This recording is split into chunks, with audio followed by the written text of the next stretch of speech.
For this week's Things You Didn't Know About Your Teacher, we caught up with Mr. Mead, who builds cars in his free time. Okay, so this is a 1989 Firebird Formula, and it has the removable T-top roof. It's got the hood scoop and the fancy wheels. This car originally had a 305 Chevy small block, but when I bought it for $700, I spent years just taking everything apart and putting it back together, and we replaced that with a much bigger 350 small block Chevy, which is what it has now. So it's a pretty fun car to drive.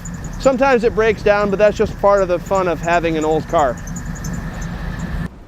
Mr. Mead's love for fixing cars started with his father.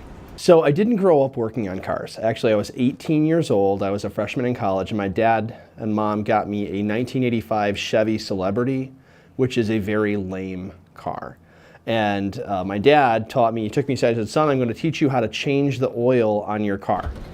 And he showed me, and I thought, well, that's pretty cool. I just saved about $20 changing my own oil. And so from there, it kind of took on a life of its own. Later, I learned how to replace spark plug wires, brake jobs, radiator hoses, all sorts of things. And each job I did gave me a little bit more confidence to try the next one. A 1980s TV show helped inspire Mr. Mead's love for hot rods.